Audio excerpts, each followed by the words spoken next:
What's going on, you guys? Welcome back to the Neighborhood Podcast. One of the hosts of the podcast. My name is Kyle Dabra. What's going on, everybody? Other half of the podcast, Kevin Valentin. It's been about 2 weeks, my boy. I know we both itching to get back to it, but it feel good. Yes, sir. You're out of COVID protocols. Back to the grind, my guy. You feeling good? Feeling good, man. Taste and smell came back yesterday. I'm feeling better. No fever, no symptoms. So I'm good to go, bro. I feel so much better. Man, you got the full experience with COVID, but you came through pretty well. So, not as good as the Dallas Mavericks last night, but it's like, Jesus. Yeah. I Man. just happened to be wearing the shirt. I went to grab dinner. I forgot to change. Yep. But, I can't really say anything. The Lakers can't do anything right. So, we'll dive into that a little bit later, but you ready to dive into these topics? So much, bro. All right. So, we're going to go over some of the Week 17 games that are going to come up in the NFL this upcoming weekend. We're primarily focusing on just the games that are going to have huge implications in the wild card standings. So, I mean, granted, we've got top teams like the Packers, the Chiefs, the Buccaneers, and a couple other teams that are really kind of setting themselves apart from the rest of the pack in their respective conferences. But for this weekend, we're going to focus on the games that are going to mean a lot for the 5, 6, and 7 seeds in the upcoming playoffs in the AFC and in the NFC conferences. So we're going to focus on a couple games like I mentioned. The first one is going to be the Arizona Cardinals going up against the Dallas Cowboys. Both teams have been at the top of the NFC throughout most of the year, but the Cardinals have been faltering of late. And the Cowboys are coming off probably one of the most vicious beatdowns that any team has given to another opponent. I mean, they scored 56 points last week against Washington. It was a one-sided affair, and it wasn't even close. So that'll definitely be a good game to go over. After that, we'll kick it to the AFC in a really good matchup between the Miami Dolphins and the Tennessee Titans. The Dolphins have just been on an absolute tear the last 2 months. They're on a 7-game winning streak, and they're going to take this 7-game win streak into Tennessee against the AFC South leaders in the Titans. Currently, the Titans are sitting at a 10-6 record. They have the second seed in the AFC overall, so that'll definitely be a good game to go over. After that, we're going to talk a little bit about Kevin's team. We're going to talk about the Raiders going up against the Indianapolis Colts. So the Raiders, they've actually been on some decent games the last couple of weeks. They're currently sitting at an 8-7 record, but they are traveling to Indianapolis to go up against one of the most resurgent teams in the AFC with the Indianapolis Colts. The Colts are sitting at a 9-6 record. They currently have the 5th seed as far as the wild card positioning goes in the AFC. So I know Kevin will have a lot to say about that game in particular. And then to round it out, we've got the Denver Broncos going up against the Los Angeles Chargers. This is an absolutely pivotal AFC West matchup between both teams. Both teams are looking to find a way into a wild card position with the last 2 weeks of the season upcoming. The Broncos have had an up and down season, to say the least. They are currently sitting at a 7-8 record, despite having one of the better defenses in the NFL.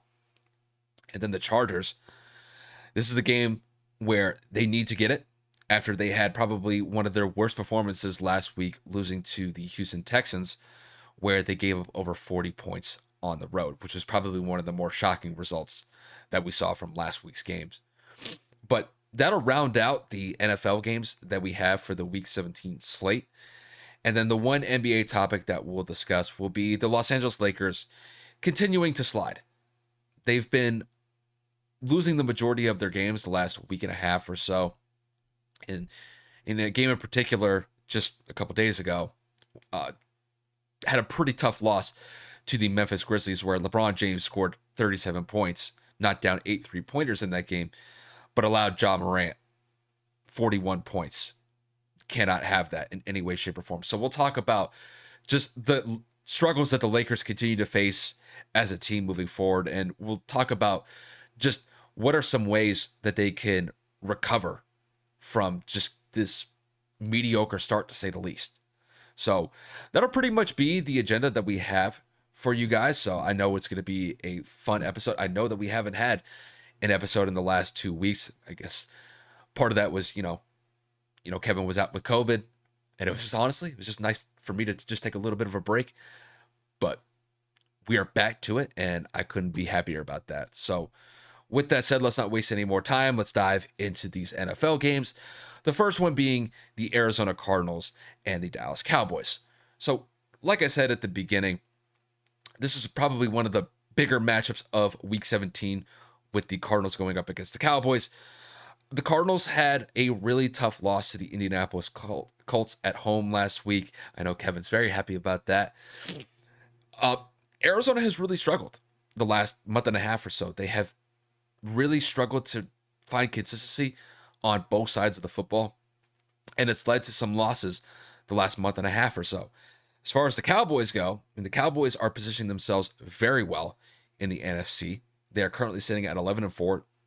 They've already guaranteed a playoff spot, and they are looking to improve their playoff positioning in the NFC as a whole with this matchup against the Cardinals this weekend. And they're coming off probably one of the biggest beatdowns of the season against Washington last week. So, Kevin, to kick this one to you, this is a great matchup between the Cardinals and the Cowboys this weekend, but I'm going to focus on the Cardinals here. Just how pivotal of a game is this for the Cardinals to win in this matchup against the Cowboys? Now, obviously, their record indicates that they're a lot better than what they've shown and put on, film lately. But this is a must-win game for the Cardinals. They're on a 3-game skid. They were undefeated at one point. Kyler Murray was in the MVP talks for conversation. The chemistry with DeAndre Hopkins and Kyler was questionable because, both battled a lot of injuries. But James Conner and that signing looked to be very, very, very effective. And I mean, you could just chalk this up to a lot of injuries as well on the Cardinal side. I mean, JJ went down obviously early on. D Hop's out for the foreseeable future unless they make a miraculous run to the Super Bowl, in which they said that might not even still be possible for him to return. James Conner's been out this week, might be even last. Excuse me, he was out last week, might even be out this week, but it's just not looking good on the Cardinal front, like Kyle said. They've been struggling in pretty much every facet of every phase. They missed field goals. They missed extra points against us. Obviously, their offense just does not look to be moving as well as it used to with DeAndre Hopkins on the field. And then their defense, they show flashes to where they can be a potential top 10 defense. They have a lot of fast and swarming linebackers. Their secondary is young and developing, but overall, they do have a very well put together team. They're just not executing. And I believe that if they lose this game, the NFC is so tight. I'm not going to say that they're going to miss the playoffs, but they're going to definitely be a first-round exit. They might even fall.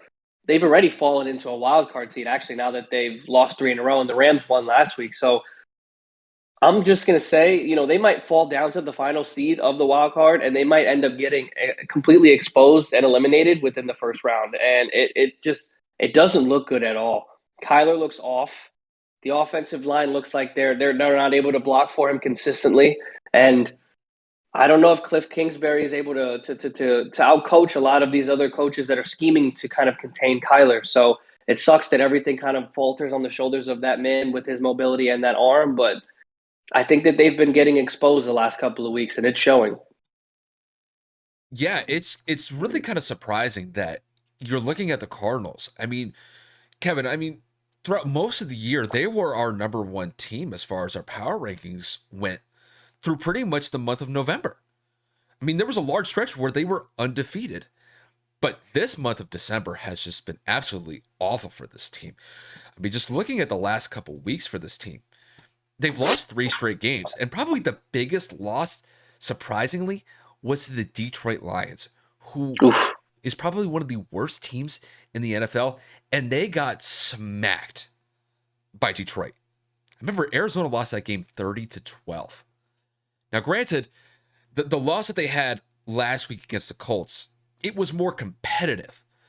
But with the amount of injuries that Indianapolis was dealing with going into that game, specifically on their offensive line, that was a must-win game for Arizona, and it was really quite surprising that offensively, they were only able to put up 16 points against a defense that didn't even have Darius Leonard as far as the Colts defense goes. So that was a game that they needed to get, and it really kind of highlights the struggles that this team has been going through as a unit.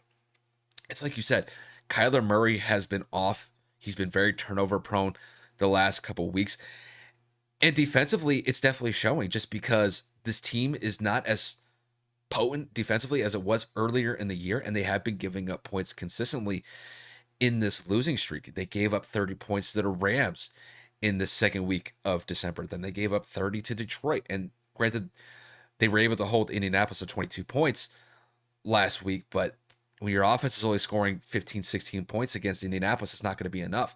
So when I look at the Cardinals here, I got to see more consistency from Kyler Murray. Granted, I know they're dealing with injuries with D-Hop and James Conner, and that's a huge facet of their offense. But Kyler's really going to have to carry the load for this team offensively. And then defensively, they have got to get pressure on Dak Prescott, and they've got to be able to slow down that rushing attack that Dallas has with Ezekiel Elliott and Tony Pollard. But with the way that Dak Prescott's been playing, specifically the way that he played last week against Washington, where he absolutely lit up that defense, it's going to be a very tall task for Arizona. I'm looking at this matchup for Arizona, and as far as I'm concerned, the odds are not in their favor, in my opinion. Now, I do think that they will be competitive against Dallas, but I just think that Dallas has the advantage. Dallas offensively is a nightmare to tackle defensively for Arizona. And I just don't think that Arizona is going to have the requisite pieces to go up against that Dallas defense. That Dallas defense can be had at times, but I just don't think that they're going to have the pieces to get by them in this matchup. So if I had to put a score out for this one, I do think it's going to be a relatively good game as far as scoring is concerned. I'm going to say that Dallas wins this one by the score of, let's say, 30-24. And I'm kind of being a little bit favorable to Arizona in this one, just because they've been on a 3-game skid and they got to show me something in this one. But there's a very good chance that Dallas can win this game by 2 possessions if Arizona turns the ball over in a consistent fashion against that Dallas defense. But I'm going to say 30-24. Dallas gets the win, and it really does exacerbate just the issues that Arizona has had a whole the last month or so. It's definitely going to be an interesting game. Kyler's got to come ready to go. The offensive line has got to play a lot better. Dallas's defense is swarming. Trayvon Diggs, Micah Parsons, both of them competing for Defensive Player of the Year. One of them seems like a shoo-in for Rookie Defensive Player of the Year, and obviously Micah Parsons. But I'm going to agree with you completely, man. I think Dallas is trending in the right direction. They are, of course, they've clinched a playoff spot, but they have not clinched a division, nor have they clinched a top seed in terms of the 1 seed. So they have no reason to rest their players unless it's an absolute blowout. So I think this will be a full force, fully loaded Dallas offense and defense going at a battered and weakened Arizona team.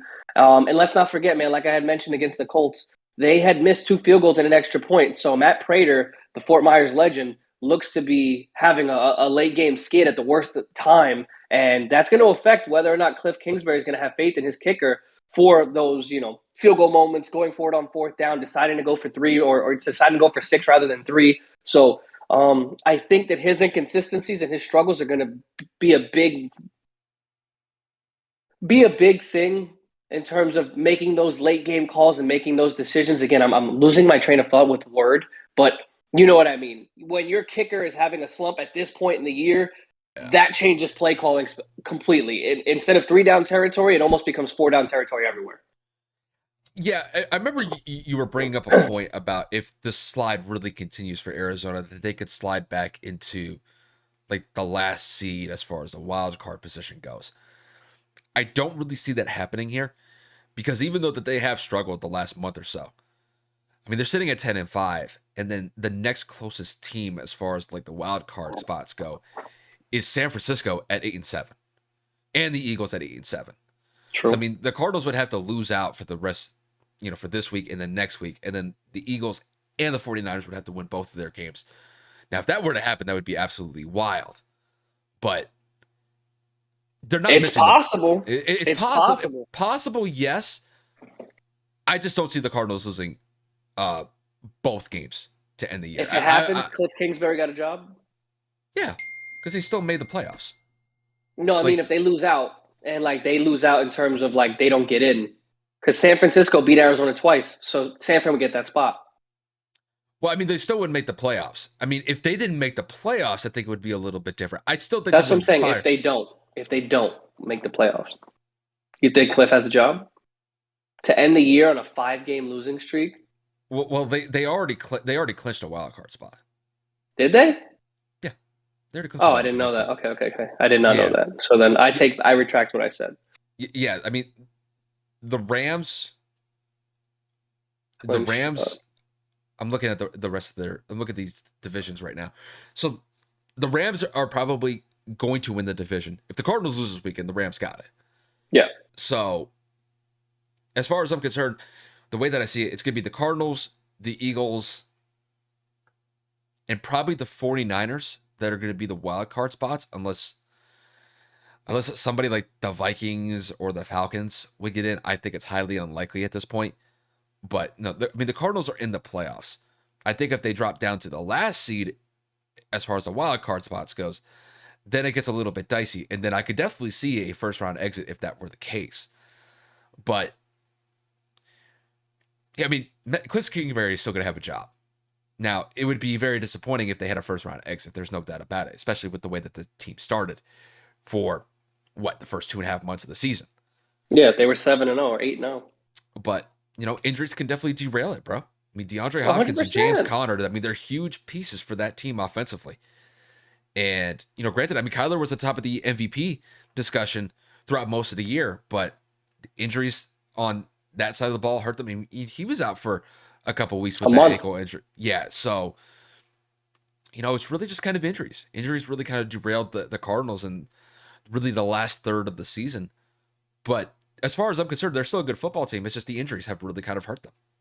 They just got to find a way to play together, man. Like I said, they're hitting a slump at the worst time. And you know damn well teams that squeak in like this never really have a good postseason run. They never really make good strides. And they look like they're kind of struggling to find themselves in a lot of the games, if not the one game they get to play in. So it's going to be interesting for this game. But I know that we have a couple of other ones to get into. I don't want to drown this one down. Yeah, so with that said, we are going to transition to our next game, which we're going to talk about the Raiders and the Colts game. I know, Kevin, you've been kind of gearing up for this one. So this will definitely be a fun topic of discussion for you. So the Las Vegas Raiders are going up against the Indianapolis Colts this weekend in Week 17. To give you guys an update on where both teams stand currently, we've got the Raiders sitting at an 8-7 record. The Raiders have had an up and down season, to say the least, with their on-field performances and their off-field performances as well. They had a huge win against the Denver Broncos last week at home, winning by the score of 17-13. Does keep their playoff hopes alive at this current moment in time. And then to kick it over to the Indianapolis Colts, they're currently sitting at a 9-6 record. They've had some pretty big wins the last couple of weeks, with wins against the New England Patriots and then last week against the Arizona Cardinals. So this is a big game for both teams. It has huge wild card implications in the AFC. So Kevin, to kick this one to you, in a game that has huge ramifications in the AFC wild card with the Raiders going up against the Colts, who do you think comes out on top and why? So I'm going to sound biased. I'm going to say us, and us being the Colts. I think that we are trending in the right direction as a unit. Special teams is clicking. Defense is swarming together. The offense showed even without the offensive line. We have enough depth and enough camaraderie as a team, as a unit, to beat anybody. Granted, Arizona kind of shot themselves in the foot last week, but we were able to capitalize, put some points on the board. Carson Wentz had one of his best games of the season. Obviously, his status is still in question. With the new CDC and NFL protocols, it looks like he will become available after 5 days of testing positive to play. But obviously, if he has like a fever and some big symptoms, I would assume they're not going to put a sick and, down and battered Carson Wentz, as opposed to a healthy Sam Ehlinger, who has been getting first-team reps this week in practice. So quarterback-wise, we're kind of like in limbo right now. But everybody else is back. Quentin Nelson's back, Kari Willis, Darius Leonard. I think Eric Fisher is going to be the only one that doesn't play. But again, our offensive line has such depth, as it was shown last week, that I think we will be okay. Eric Fisher, if I had to put it bluntly, is probably the weakest link on that offensive line, which is boding to show that was a waste of $9 million. That's another conversation for another day. Getting back on track, the Colts should win this game solely because of the name Jonathan Taylor. The MVP candidate, has had a phenomenal season. Obviously, 9 or 10 straight games with 100 yards rushing. Over 1,600 total yards this year over 1,600 yards rushing this year, 17 touchdowns. He's having a phenomenal MVP kind of caliber season. We run the football, we win the game. Obviously, if Sam is in the game and not Carson, you definitely don't put a rookie quarterback in there and drop him back, throw it 30, 35 times. Vegas is trying to find themselves. Vegas is a weak team that needs to beat a team like us to kind of catapult themselves into the playoff discussion. It would suck for us to fall when we just beat two teams that I did not expect us to beat in the manner that we did. So I believe we should win this game by about 7 points, and I'm only saying 7 and not 10 because I feel like this game can end up being close. I mean, for God's sakes, they held Denver to 14 points, but Denver was without Teddy Bridgewater. So it seems like a similar thing. Starting quarterbacks, they're playing back-to-back weeks. They're playing backup QBs. So it could be one of those situations where they stack the box to make Sam beat them. So I don't know what Frank's going to have dialed up, but getting Darius Leonard back, getting Carr Willis back is going to be huge. So I think that this defense is going to be relied on heavily. Rushing the quarterback, getting to Derek is going to be big. And we're going to have to find a way to cap Hunter Renfrow. Hunter Renfrow has been having one hell of a year. I believe he is, a couple receptions shy of 100 receptions for the season. I think the last wide receiver to do that was like Jerry Rice or Tim Brown or something like that back in the day. So it probably was Tim Brown, actually. So the point I'm trying to make is I think we win this game, but I think that Carson playing and Carson not is going to be pivotal. So we will see what happens, but I like the Colts by 7 here. Yeah, this is a game where I'm looking at the matchup. I mean, it's absolutely pivotal for both teams, but I got to favor the Colts here. And it's simply just because when I look at the Raiders, the last 4 games, they have scored 15, 9, 14, and 17 points in those respective games in each of them. That's not going to get it done. And you're going up against a team in the Indianapolis Colts that seem to be surging at the best possible time. They had a great win over the New England Patriots just a couple of weeks ago, and then they capped it off last week with another impressive win against one of the best teams in the NFC in the Arizona Cardinals. So I'm favoring Indianapolis to win this one, and I'm picking them to actually win by a substantial margin, even though that they do have that Carson Wentz question as far as his availability goes going into this game. This game plan for Indianapolis should be very simple. Give Jonathan Taylor the ball 30 times in this game. Let him run for 150 to 200 yards in this game. This is a game that, as far as I'm concerned, this game plan is pretty much open and shut. Because if they're able to own the line of scrimmage as far as the Colts offensive line goes, Jonathan Taylor is going to have a huge day. And I don't know if the Raiders defense necessarily has the pieces to be able to stop him on a consistent basis. They may slow him down a couple plays here and there, but Jonathan Taylor has shown consistently throughout the entirety of the season that when given good opportunities to run the football, he has made the most of those opportunities, and he has burned teams as far as opposing defenses go on a consistent basis. Kevin, I'm in full agreement with you. He's at the top of the MVP discussion with the season that he's had. The guy's been an absolute beast. I expect nothing else more in this game. This guy is probably going to get at least 100 to 150 yards rushing. And defensively, I think that they have the pieces to slow down that Raiders offense, just because, I mean, Hunter Renfrow has been a huge piece for that Raiders offense, but I don't know if he's going to be what he's been necessarily the last couple of weeks in this matchup against the Indianapolis defense. I think that Indianapolis as a whole, they are surging at a very good time, and I think it just continues this week. Now, granted, we'll see what happens as far as the quarterback availability goes. Excuse me, but I think the Colts win this one by a relatively comfortable margin. I'm going to say they win this one by about 10 points. So I'm going to say Indianapolis wins this one by the score of 27-17. I just don't really see a scenario where the Raiders really crack 20 points or more in this game, just because offensively they have really struggled to get any sort of consistency the last month or so. And I think it continues in this game. I think Indianapolis forces some turnovers, and I think the Colts offense will be able to capitalize on that, and that'll give them a pretty comfortable win, winning by the score of 27-17. That's kind of how I see it in this Week 17 matchup. excited. Don't get me wrong. Anytime I get to see Colts football, especially the way we've been playing lately, I'm going to enjoy it. It's just, like I said, I don't know if Sam is ready. You know how rookie quarterbacks do in moments like this. History doesn't bode well for someone that hasn't been getting very many reps, if any at all this year. In moments that he does come into the game, he looks very jittery, which is understandable. In games that he does come in terms of some blowout games, he has made some ill decisions, some poor throws, but again, without reps and consistency, it's going to happen. It's just unfortunate that it's coming at a time where we are fighting for our playoff hopes. So, again, I'm really hoping that Frank takes the pressure off of him. So you literally just have to just give him the ball. Give Jonathan Taylor the fucking ball. Don't make this kid overcomplicate the playbook. Don't give him some plays that he's going to have to try to force himself. He's going to dive forward. He's going to fumble. You know what I'm saying? He's not going to have pocket awareness. Don't give him any pressure like that. A 3-yard slant, a play action pass out of the gun. Keep it simple. There's no reason to overcomplicate it. That's the only reason. Again, my biggest concern with the Colts isn't our personnel. It is our play calling from our head coach. It has been good the last 2 weeks. I cannot complain. But now is not the time to go back to stupidity with a rookie behind under center. So, fingers crossed. You're a little bit concerned about this game still? Absolutely, bro. I'm concerned every week, man. I don't believe in guaranteed victories. Bro, we almost lost to the fucking Jags a couple of weeks ago. I'm not sitting here and I'm not saying shit. That's fair enough.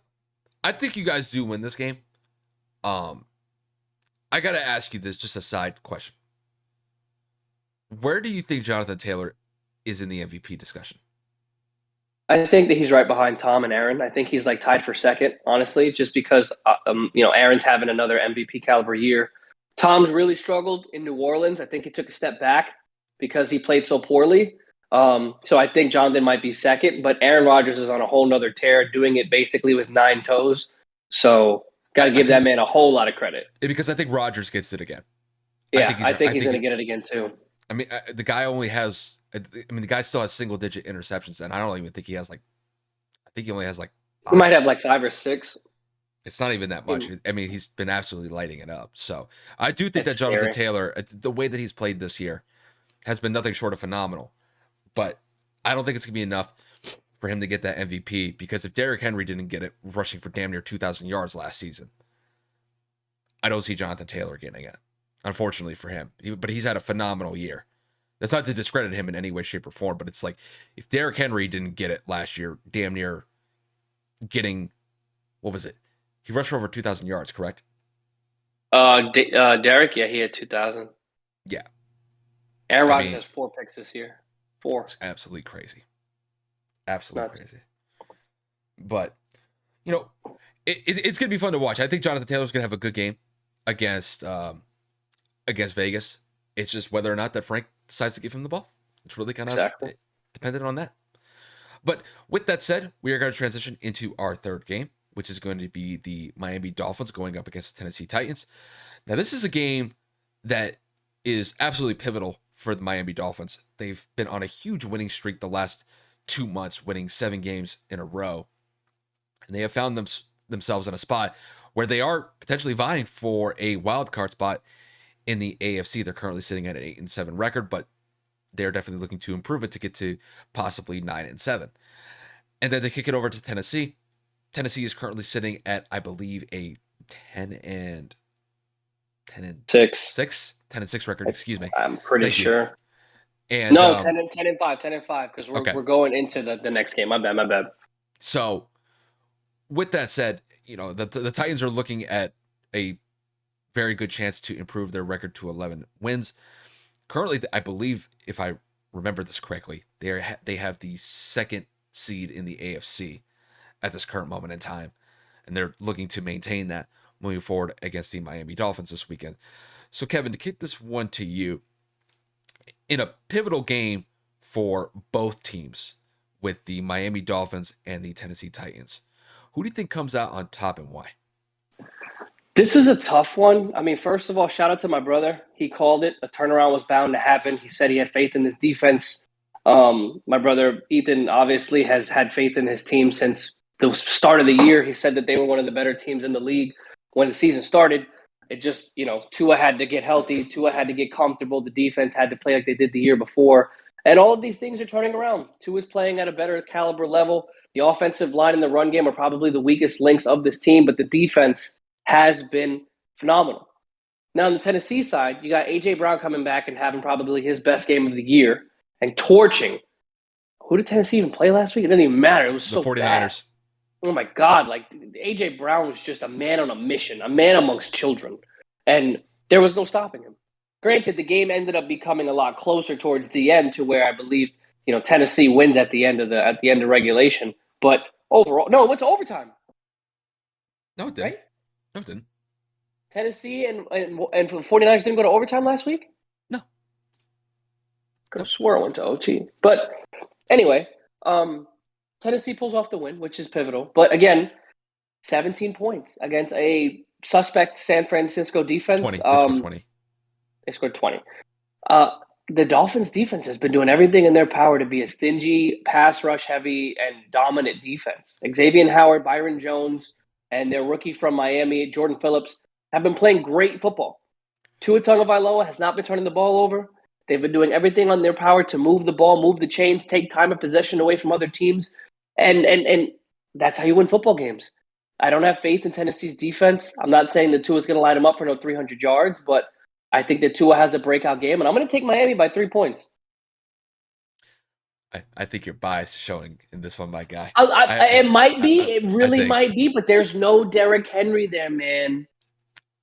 No, it's not because of that. It's because you want Tennessee to lose so Indianapolis can kind of get closer in that race. Trust me, I know you, bro. I know you. Listen, something. But listen, I got to give Miami respect. The 7-game winning streak has been absolutely phenomenal. Granted, they did beat the Saints last week, but the Saints had like 25 guys on their COVID list. I don't even think they had half their team ready for that game to begin with. So that was a game that Miami should have won from the jump. So when I look at this game as a whole, though, I'm going to favor the Titans in this one, but I think it's going to be a relatively close game. And Kevin, I got to side with you on this one as far as Miami's defense goes. Their defense has really been the focal point for this 7-game winning streak. Now, the offense has done a very good job in scoring points and limiting turnovers. But when I look at some of these results, I mean, outside of the Jets game that happened 2 weeks ago, they've only given up 3 points to the Saints, 9 points to the Giants, 10 points to the Panthers, and then 17 points against the Jets. And that's really kind of like within the last month or so. So the defense has definitely been playing very well. But I do think that Tennessee does present them a different challenge. I think if A.J. Brown had not been in this game going up against the Dolphins, I think this would be an entirely situation. I would probably side with the Dolphins in this one. But with the way that I saw A.J. Brown absolutely torch the 49ers secondary last week, I got to take that into account. Bro, it was bad. He absolutely torched them single-handedly. And I do think that having him back on the field is going to provide a huge boost moving forward for Tennessee going into the playoffs. Now, granted, their running game is still weak compared to what it was when Derrick Henry was on the field, but I do think that they will be able to get some decent run carries here and there against this Dolphins defense. Now, do I think they're going to gash them for 150 yards rushing? No, but I do think that they could get some running plays where they can get some first downs, they can extend some drives, and be able to possibly score some touchdowns or kick in some field goals.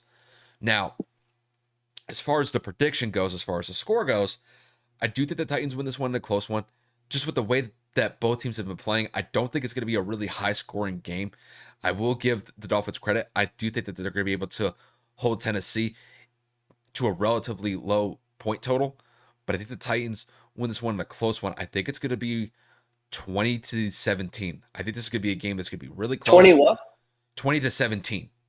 Okay. It's going to be only a 3-point win for the Titans in this one, just because I got to respect the Dolphins' defense with the way they've been playing the last month and a half. But I do think that Ryan Tannehill is going to be able to do just enough to get past this Dolphins defense and get Tennessee the win in a relatively close fashion. It's kind of indicative of Tennessee this year. They've won some games in really close fashion, and I think this is kind of another one of those examples where they get a close win, but it's going to be a huge win that's going to bump them to 11 wins on the season.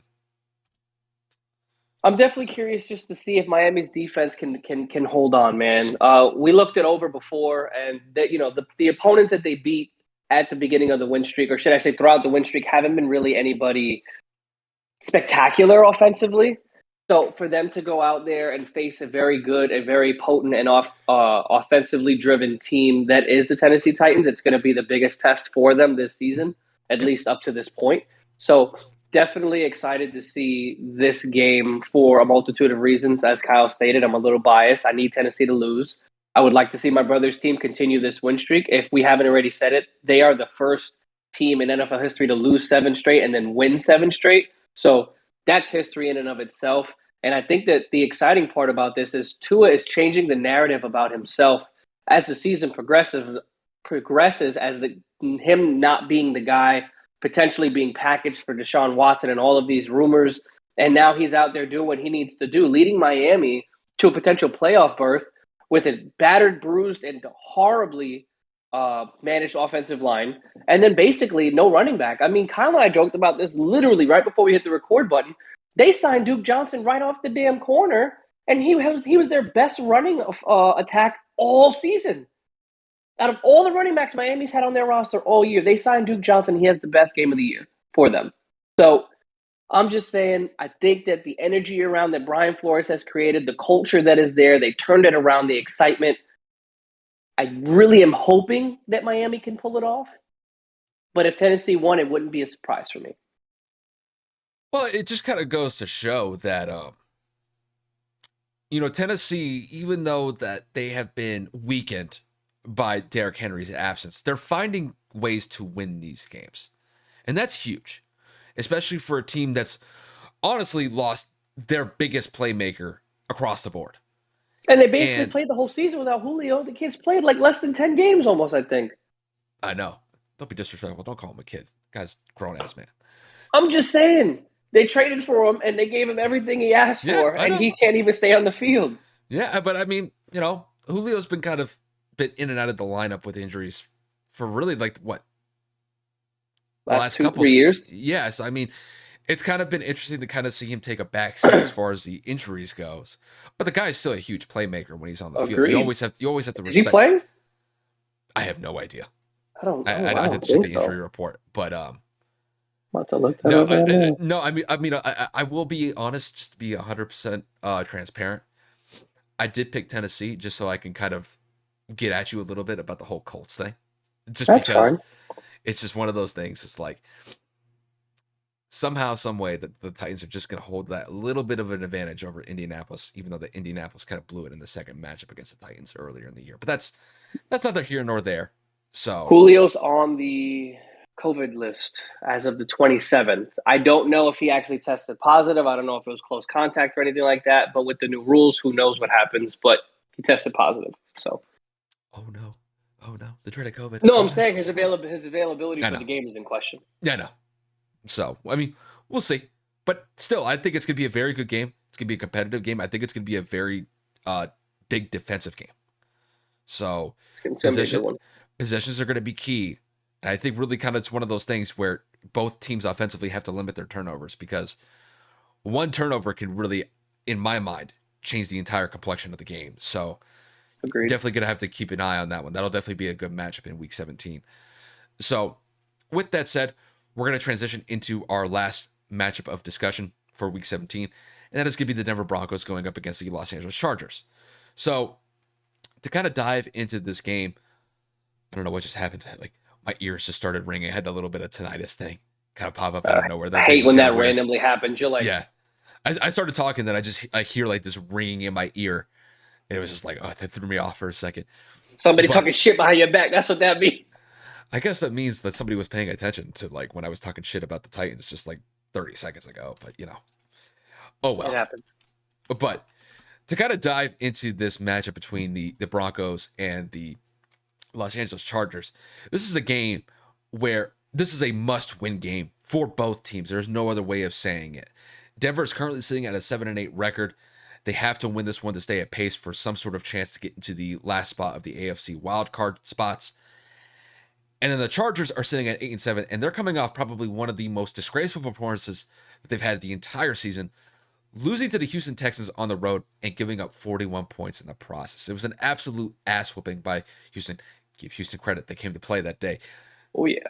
So the Chargers definitely need to get this one as well to stay at pace for a possible wild card spot as well. So, Kevin, to get this one to you, in a pivotal AFC matchup between the Denver Broncos and the Los Angeles Chargers, who do you think comes out on top and why? To me, it's literally a matchup of two people. It's Herbert versus freaking Locke. I got no faith in Drew Lock. He was given the keys to the kingdom last season. He played absolutely horrible. I have no faith in Drew Lock to go out there and get Denver a dub, no matter how good that defense is, no matter how good the rushing attack is of Williams and Gordon. But I really, really think that Justin Herbert's going to look at that film from last week and he's going to say, I played like shit. Our playoff hopes are on the line. They're getting everybody back from COVID. This is going to be a game where I think we're going to see that Justin Herbert that looked like he can't miss, that's going to hit all of his receivers in stride.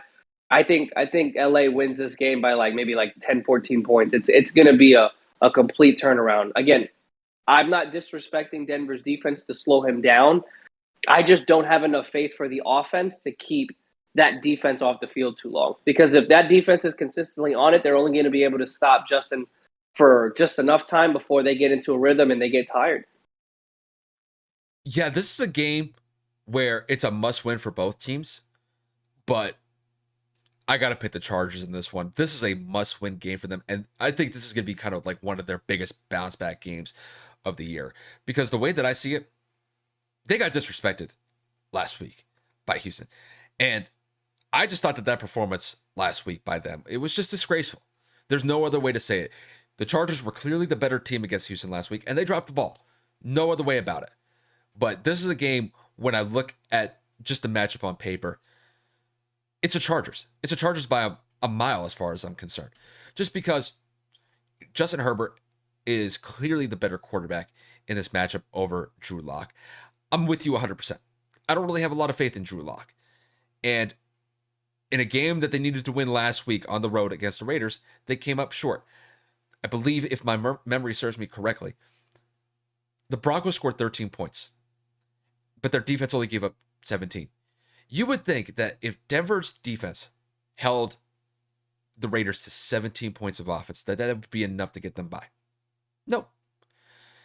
And Drew Lock didn't do anything to get the dub in any way, shape, or form. I know that Teddy Bridgewater left that game on a stretcher. I think he suffered a concussion. But, the opportunity was there for Drew Lock to take advantage of it, and he fell short. And I don't think it's going to be any easier going up against the Chargers. The Chargers have a very good team when they want to play well, but I just don't see Drew Lock being able to carry this offense to the promised land in this one. I think their defense is going to keep it closer than I think what people are expecting, just because I think Denver has one of the best defenses throughout the entire league.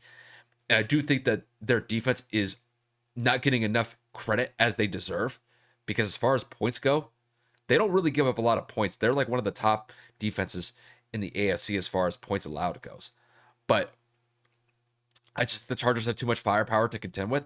I think the Denver defense is going to break in this one, but I don't think they're going to give up a lot of points in the process. I just don't think that Denver's offense is going to be able to score that much as far as I'm concerned. So as far as the prediction goes, I see the Chargers winning this one by 10 points. I'm going to say the Chargers win this one by the score of, I'm going to say 28-17. I just think this is a game where Justin does enough to get by that Denver defense. I think he's able to get somewhere around 250 to 300 yards passing. And I think on the other side of the ball, I think the Chargers defense is going to be able to force some turnovers against Denver's offense. And I think that's going to be the main difference in this game. I think that the Chargers are going to be able to exploit those turnovers by Denver. And I think they're going to be able to make the most of it. So I got the Chargers winning this one. They would improve to 9-7. And it would improve their positioning in the AFC Wild Card spot. Or at least it would give them a better chance to potentially get one going into the last week of the season when they get this win this weekend. Yeah, and it doesn't hurt that they're going to get Eckler back and they're going to get Mike Williams back and a couple of other personnel that they were missing last week with COVID and some injuries, of course, with some players that I would assume I'm missing. But a lot of teams are getting healthy at the right time. At least, people are either have contracted the virus already or getting over it to a point where they're going to be eligible to play on Sunday, which is huge. It's been affecting teams and leagues all across the globe right now. So, I mean, to see that things are kind of getting somewhat better-ish, we'll see what happens. But I do think that LA is going to mop the floor with them. And in large part, I think Drew's going to give him a few. So curious to see if Justin can bounce back from an adverse loss last week. I mean, I'm confident that he will. And to me, I mean, Justin in his second year, I think has performed pretty well. I thought last year in his rookie season he was phenomenal, and I think he's done more of the same. But there have been games this year where they've dropped some, and there have been games where he has underperformed. But there have been games where he's played phenomenal. I mean, I remember only in his second year, man. Yeah, I know. It's just up and down. It's just ain't no sophomore slump. No. He's definitely not. Gotta have perfect. a little. Yeah, but it's just kind of like it's just up and down. So yeah.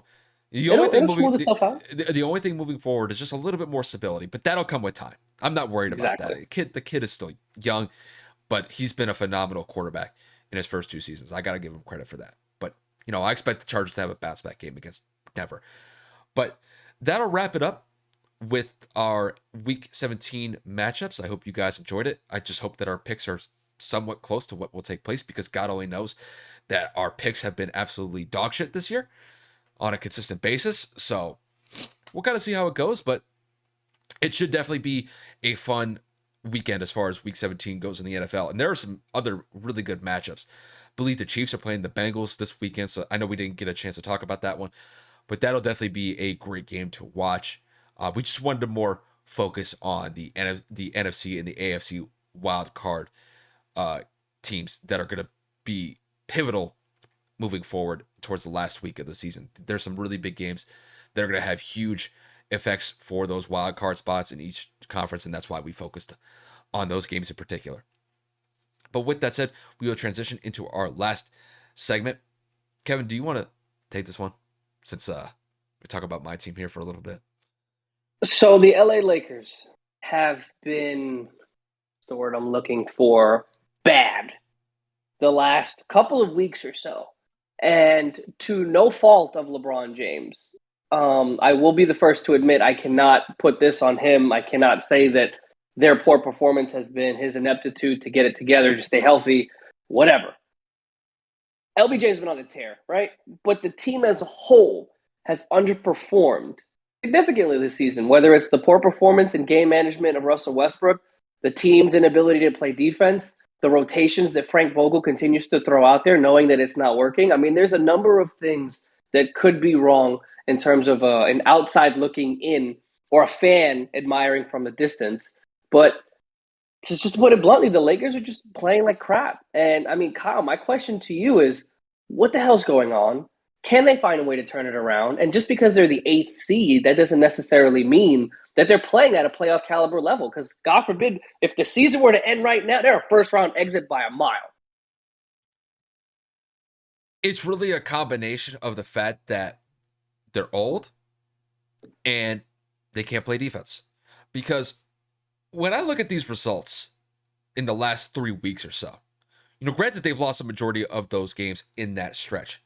But the one big thing that I want to take away with is the defense. Throughout the majority of the games that they played the last 3 weeks, the only times that they've given up under 100 points in the last, let's say, 3 weeks, so from December 10th up until now, defensively, they have held teams under 100 twice. Outside of that, they have been giving up over 100 points consistently. I mean, for God's sakes, I know they lost the game to the Grizzlies the other day when they had a double-digit lead. They gave up 104 points in that game. John Morant had 41 points. But the game that really kind of struck me was the fact that they beat the Houston Rockets just a couple days ago. The Lakers scored 132 points, but they gave up 123 points to the Houston Rockets. It's unacceptable. Even the game before that, they gave up 122 to the Brooklyn Nets. This is not winning basketball. And the main factor at play here is age. Age is definitely a huge point to why this team is struggling as a whole. And when I look at the age factor, LeBron's playing at an all-star level once again. But it's just, you could just tell defensively that they just don't have the intensity that they should. And I think it's because they're just they're kind of complacent as a defensive unit. And I just don't think that they have really the drive to play competent defense throughout the entirety of the game. Bless you. Thank you. They can play in good spurts, but it's just not throughout the entirety of the game. There have been stretches where they can play good defense, but there are stretches where they'll give up 10, 15-point runs like it's nothing. And it is kind of indicative of just how this team was constructed. This team is, in no other way that I could describe it, it's a rental team. You know, they brought in a lot of pieces this offseason to try to remedy the situation going into this season after they had a pretty early exit from the playoffs last year. You know, they brought in Rondo. They brought in Russell Westbrook. They brought in Carmelo Anthony. Well, Rondo is about to get traded to the Cleveland Cavaliers. Westbrook is basically being hated by every Laker fan imaginable, and pretty much everybody wants him traded at this current moment in time. And Carmelo has been streaky this year. So when you look at those factors as far as the defense is concerned and the age go, well, how do you remedy it? What's a solution for this team? They have to slow the pace down. I think the only way that they're going to be able to win games moving forward on a consistent basis is they have to improve defensively. They cannot be lackadaisical in their defensive effort.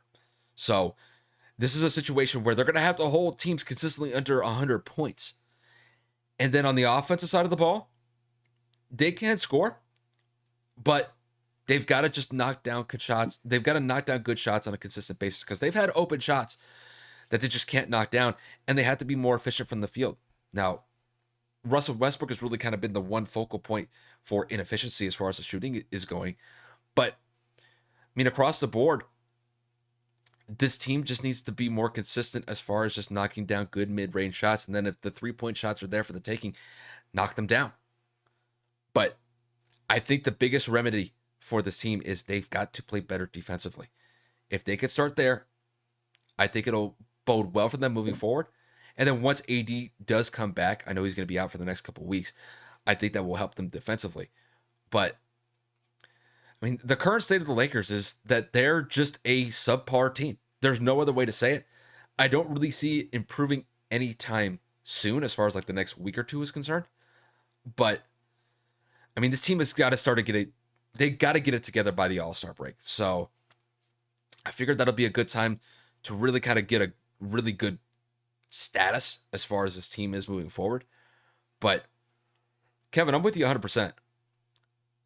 If this team were to go into the playoffs right now, it'd be a first round exit and it wouldn't even be, I wouldn't think anything different. So the Lakers definitely have some issues. I really can't fault LeBron because I think LeBron has been playing phenomenal.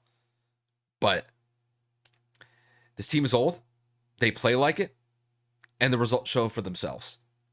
So maybe make some trades. Maybe try to bring in some youth on the team. But yeah, the Lakers are not in a good position here, my guy.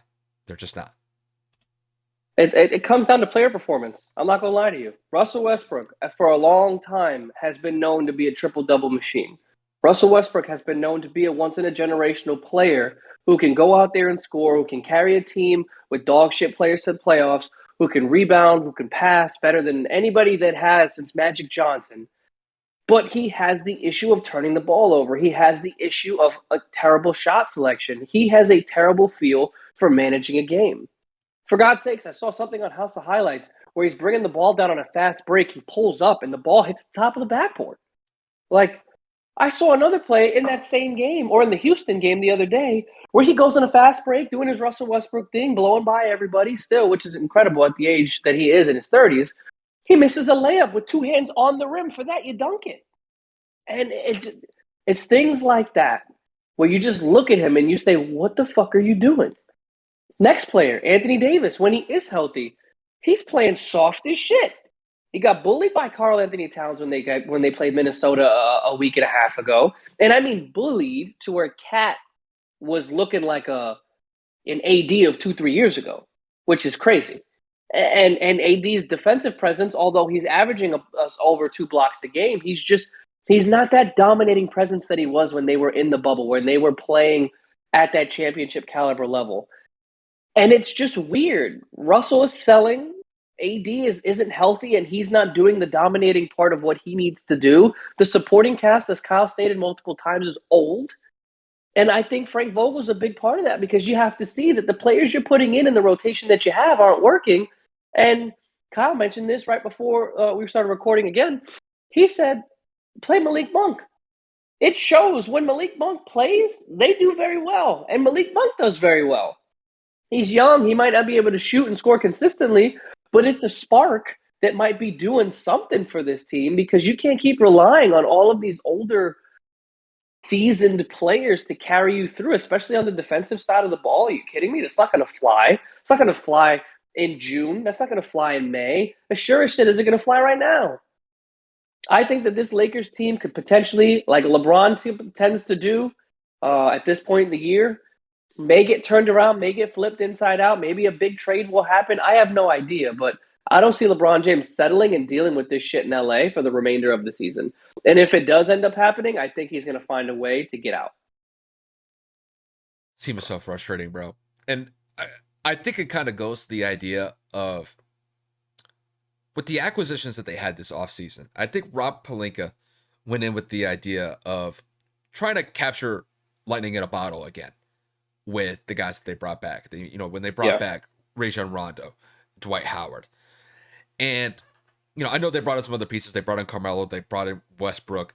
They brought in Malik Monk, Kendrick Nunn. They brought in a lot of pieces. But it just hasn't worked out. And I think for me, the biggest thing that they can improve upon just for the rest of the year is they have to integrate more youth into the lineup. They have to try to get some sort of spark.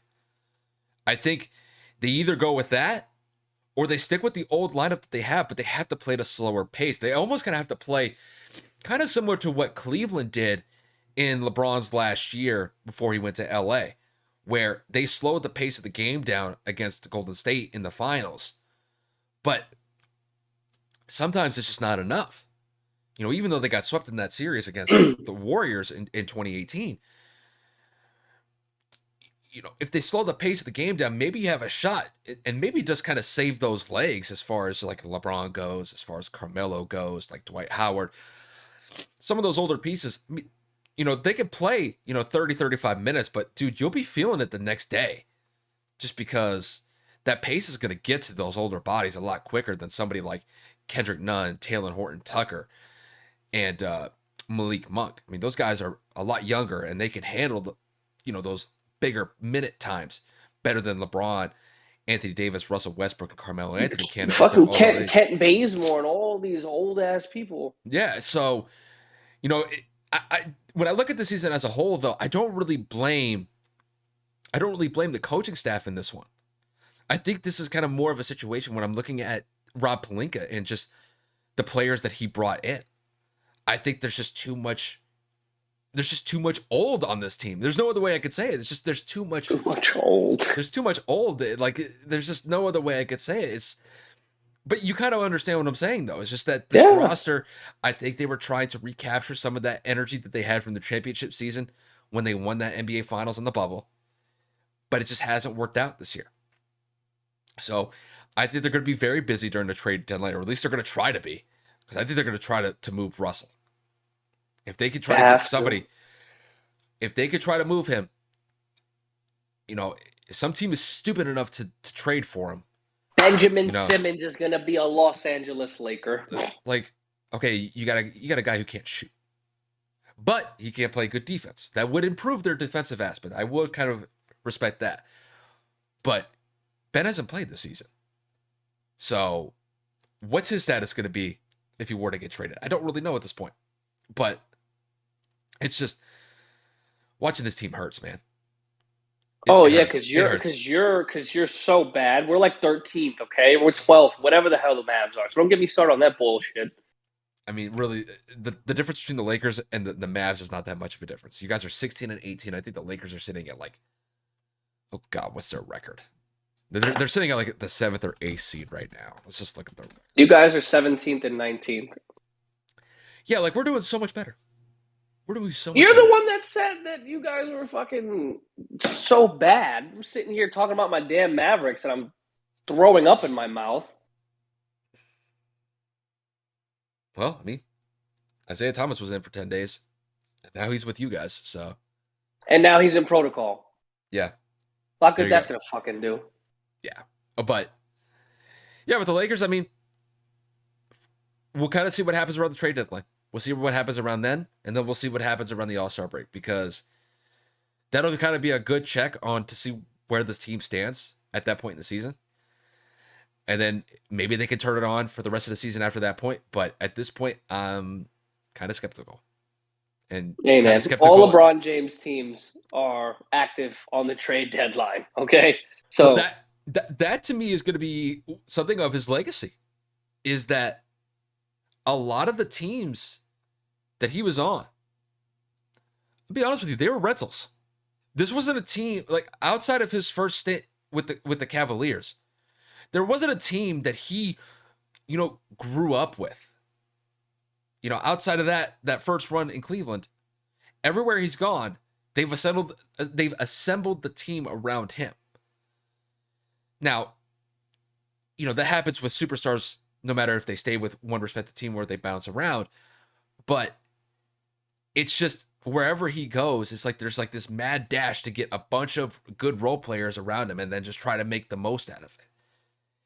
It's kind of a disjointed effort when I kind of think about it, because it really doesn't lead to long-term success, because unless LeBron is playing godlike basketball, more likely than not, it's not enough to get them over the hump.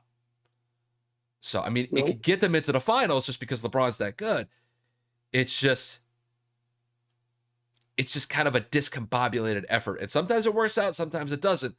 But that's the difference between assembling a team like Golden State did with Steph Curry, Klay Thompson, and Draymond Green, and letting those guys kind of grow together as a cohesive unit, compared to LeBron bouncing from one team to another like every 3 or 4 years and trying to make the most of it with role players. So this is kind of one of those years where they did that formula and it really hasn't worked out to their advantage. So, but we said it before the season even started. On paper, this is like a God squad back in 2012, 2013. But, it's 2021, going into 2022, most of these guys are at the end of their careers. And it's just not working out like it looked on paper, but in reality, it's just not working well. And yeah, I'm not really surprised. I'm not really surprised. Yeah, we didn't expect this. We said that this was going to come to a boil based on Russell's performance or injuries. The biggest disappointment to me is Anthony Davis. It's like he turned the switch off. He's a whole different player. He just can't stay healthy. I know that's kind of been his MO his entire career. But for God's sakes, the guy is so brittle. You throw a rock at him, he's out for a month. I think he posted a picture today where he got new braids, and someone quote tweeted it on Twitter and said Anthony Davis will be out for the foreseeable future due to braid tightening. God, he runs at a certain speed. Oh my God, he pulls a hammy. He's out for a month. Dude, it's wild. It's just that guy is so brittle. He's just so injury prone. You can't rely on him. I mean, he was great in that finals run a couple years ago, but he's just not the same. Nope. And it shows. It's just. What can we say? What can we say, our guy or my guy? Our teams are down bad right now. Yeah. I can't believe we're the 7th seed. I really can't believe it. This team should literally be at like the bottom of the barrel, but they're lucky to be in the position that they're at right now. So time will tell, but it's not looking good right now for the Lakers, and that's just kind of the way it is. Yeah, it ain't boding well on this side either. The grass ain't greener over here. But Kev, I think that's all we got today, my guy. It's good to be back. It's good to be back, bro. Same wavelength. Yeah, I mean, like minds think great alike. So, hey, I'm just happy to be back. I'm happy that we were able to get some out for you guys right before New Year's dropped. I mean, Kyle and I have been communicating every day. Kyle checked on me every day I was sick, so much appreciated. But now that 2022 is upon us, with some proper investing and some saving, we about to get this microphone, God willing, in the next couple of weeks. You know what I'm saying? So we're going to have some good quality. We don't got to rely on this shit no more. Not that these are garbage, because Murphy's Law, these will end up breaking tomorrow with my luck. So, they have served their purpose. I'm going to get, a whole light and try to just change this setup a little bit. My lease is about to end, so I don't want to hang anything more. See if I got to move or whatnot. But if I re-sign, I'm going to decorate the office a little bit more, hang up some more jerseys and shit. So we're going to turn this around, man. 2022 is going to be huge for us. I just hope to God, like, if you do end up re-upping your lease, that they don't like raise your rent like 20 or 30%, because that's what happened. That's what's going to happen at my place. Because I mean, I was kind of lucky, but I've been talking to some of my neighbors the last couple of weeks or so. Well, there were some people that rents went up like 20, 30% from last year. I see a lot of moving trucks in and out, so I don't know if that's because they raised rent or because people genuinely needed to leave. I have a weird mixture of people my age and then people my parents' age here, so I don't know. And we have a lot of snowbirds here, so it could be people just moving back. So kind of keeping my eye on it, But you got a good crib. You got a good crib the crib is straight, in which you have not been here yet, but we're both busy with work and shit, so. But yeah, it's all good. It's all good. Yeah, man. I'm ready for baseball season for the Yankees to break my heart. It's too early to be thinking about that, my guy. I mean, I can't, man. My teams suck right now. UNC's fucking trash. The goddamn Gators are losing to UCF. The fucking Mavericks are dog shit. I'm putting all my hopes and dreams on Carson Wentz and the Colts, and we all know how that's going to go. No, you're putting it on Frank Reich to carry you to the promised land. It ain't going to happen, my guy. Ugh. It's painful. We're on Hard Knocks, so you see the week of practice, you see the conversations, it gets you to rally behind whatever team's on Hard Knocks that year, and then when they suck, you're like, well, that fucking blows.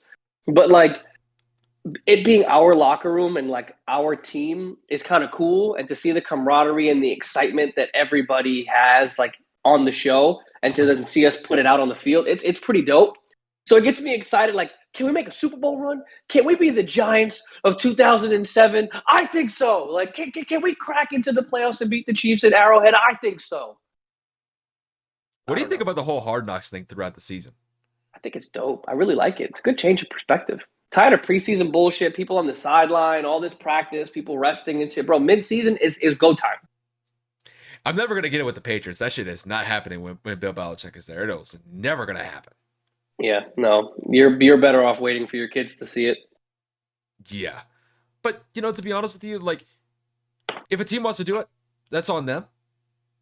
You try to make the most of it, but, with Bill, it's not going to happen. No shot. You're better off a Bill's kid with the mullet. Steve. Guy's creepy looking. But I mean, he's kind of rising through their ranks as far as their coaching staff goes. So I wouldn't say he's not their defensive coordinator, but it's he's definitely kind of showing his own coaching ability, I guess. I don't think it's going to be as good as Bill, but let's see how far the apple falls. Yeah, I mean, the kid's proving himself. I mean, he's still relatively young, but I mean, when your father's the greatest coach of all time in the NFL, I mean, that's not even shoes to fill, bro. That's that's you got to fill the hoodie and everything. But I do want to cap this off with just a quick mention of John Madden passing away. That was a very big loss, and it was a surprising passing. But Kev, just speak on just the impact that John Madden brought to the game.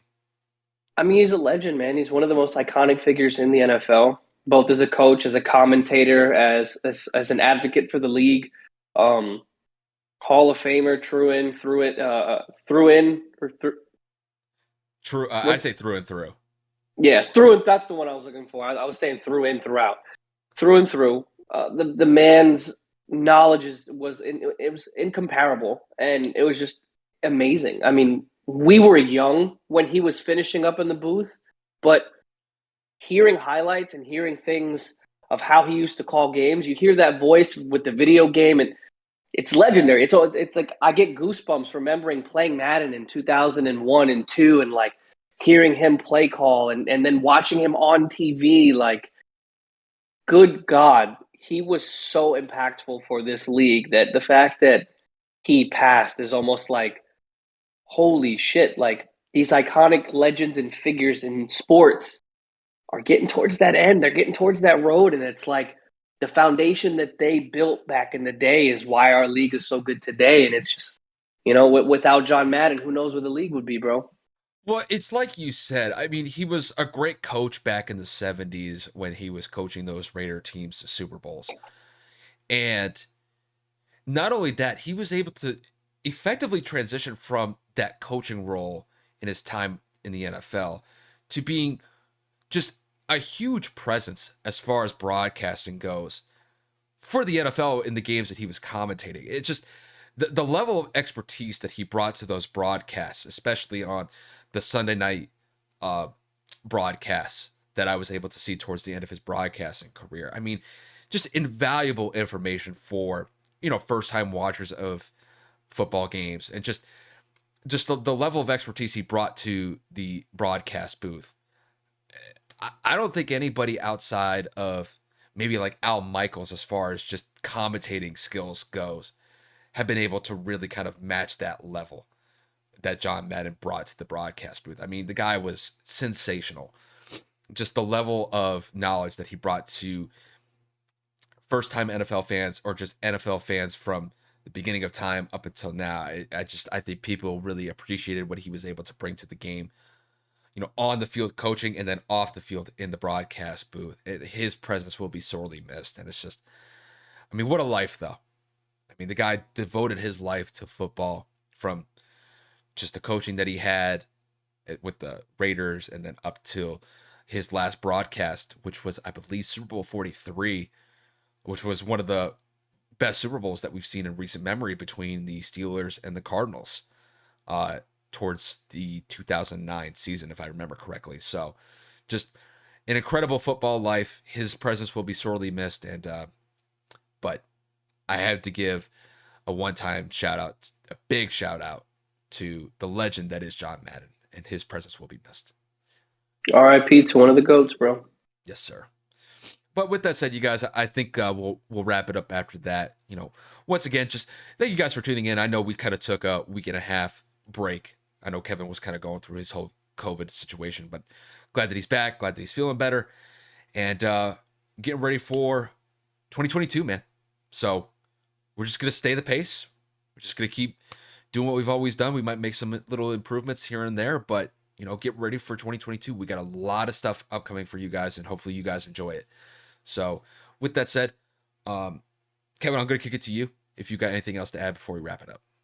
2021 has been great in terms of content for you guys. We've seen videos blown up. We've gotten comments back, gotten feedback from colleagues and friends. We've obviously grown in terms of, supporters and fans. Between, I think we started at 100 and something at the beginning of the year. Now we're at almost 350. So, I mean, again, without you guys, we would not be where we are. We have hit a dip with that week and a half that we took off, and obviously a little bit of a dip with subscriptions and views.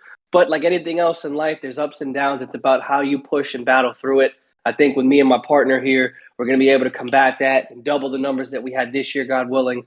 And with the improvements in equipment and content, I think it's going to be a continued effort until we hit the goal. And that's just for us to be recognized, and for us to, do this a little bit more on a regular basis. God willing, one day we get paid for it, man, because talking about sports, broadcasting it to you guys, hearing feedback, hearing your opinions, even people that say nothing but negative shit, we welcome it. Nobody in life is perfect. We know we aren't. So again, 2021 was a success.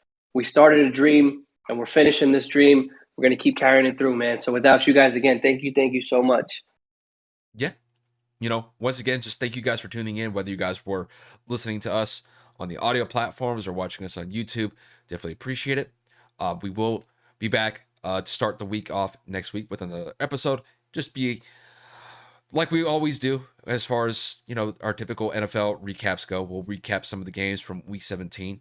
There's going to be a huge slate of games to go over on our next episode. So that'll definitely be fun. And then we'll probably just, lightly touch on some NBA topics going into next week, but that's pretty much the game plan that we have going into our next episode. So definitely stay tuned for that.